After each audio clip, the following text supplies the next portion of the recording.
గట్టిగా ఏడుస్తారు. ఏదైనా అడిగితే ఇచ్చిందాకా ఊకోరు అని పేరెంట్స్ కామన్‌గా చెప్తుంటారు వాళ్ళ పిల్లల గురించి.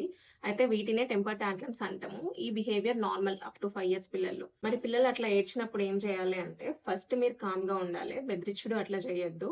ఏం చెప్పాలన్నా మెల్లగా చెవిలో చెప్పనీకే ట్రై చేయండి. తిట్టొద్దు, కొట్టొద్దు. దానివల్ల ఇంకెక్కువ ఏడుస్తారు. బ్రెయిన్ మీద గూడా నెగెటివ్ ఎఫెక్ట్ పడతది. కాబట్టి దగ్గరికి తీసుకొని హగ్ చేసుకొని కంఫర్ట్ చేయండి.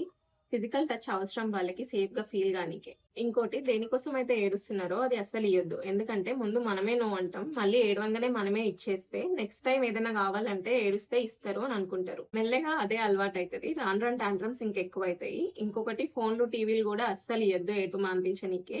లాస్ట్‌కి చెవిలో చెప్పినా గూడా వినకపోతే వేరే దాని మీదకి డైవర్ట్ జేయండి. లేదా ఏదైనా 2 ఆప్షన్స్ ఇచ్చి ఒకటి చూస్ చేసుకోమనండి. అప్పుడు వాళ్ళే కంట్రోల్ ఫీల్ అవుతారు. ఫర్ ఎగ్జాంపుల్ చాక్లేట్ గావాలని ఏడిస్తే మనం కామ్ టోన్‌తో అది లేదు ఇప్పుడు మన దగ్గర ఆపిల్, బనానా ఉంది. నీకేది కావాలి అని అడగండి. ఇట్లా ఆప్షన్స్ ఇస్తే పిల్లలు ఇండిపెండెంట్‌గా ఫీల్ అయితారు. సో టాంట్రమ్స్ తగ్గుతాయి. ఇంకోటి ఆకలితో ఉన్నా నిద్ర లేకపోయినా పిల్లలు టాంట్రమ్స్ ఎక్కువ చేస్తారు. సో వాళ్ళ ఫీలింగ్స్ అర్థం చేసుకొని సిట్యుయేషన్‌కి తగ్గట్టు కామ్‌గా రియాక్ట్ అయితే టాంట్రమ్స్ ఈజీగా హ్యాండిల్ చేయొచ్చు.